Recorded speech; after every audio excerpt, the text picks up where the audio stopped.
back to the conclusion of our study called Sin at the Door. And today we're just going to wrap everything up. So let me use J.R. Miller again to kind of sum everything up. He said, "Sin is always a dreadful burden. It may seem pleasant at the moment, but afterward the bitterness is intolerable. A man gratifies his evil passions for a time and seems happy, but the result is shame and remorse, penalty greater than he can bear. Cain would have given all he had to undo the sin he committed, but he could not. You cannot bring back the life he had destroyed. His dead brother would not answer his cry of grief.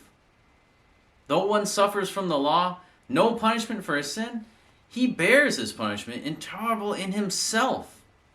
People say they do not believe in a hell of fire, that a God of mercy would not cast his children into such torment.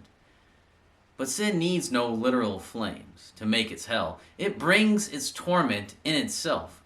It is not that God is cruel, it is sin that is cruel. We cannot blame God for the punishment which our disobedience brings. We have only ourselves to blame.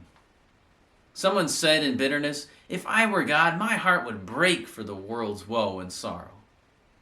God's heart did break. That is what the cross meant. Sin is indeed a heavy burden. Many are driven to suicide by remorse. Some become hardened, all tenderness in them being destroyed. But it will not be until the sinner gets to the next world that he will know all the intolerable burden of his sin and its punishment.